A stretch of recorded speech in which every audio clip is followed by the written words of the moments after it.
All right, today we're talking about phrasal verbs.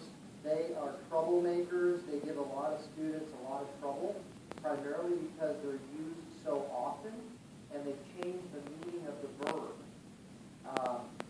Let's take a look at two different kinds of phrasal verbs. We have separable, which means the phrasal verb can be separated.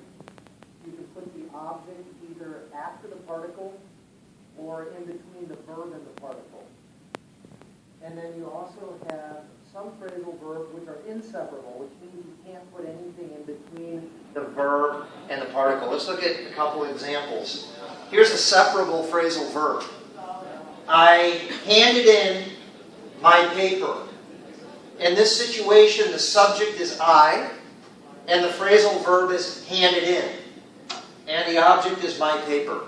So in this situation, it's possible with this particular phrasal verb to stick the object, my paper, in between the verb and the particle. So it would read, I handed my paper in. So that's how that works. It's true that some separable phrasal verbs have to be separated. So that adds a little bit of complexity to it. So most of the time you have an option and you can put the object in between, but there are some phrasal verbs where you absolutely have to separate it, or it doesn't make any sense.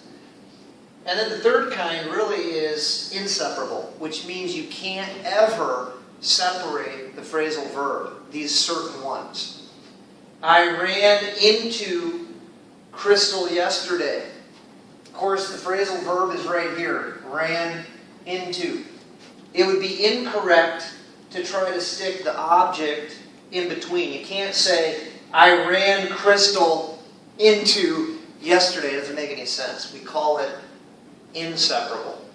And the truth is there are hundreds of these. And you just have to memorize them.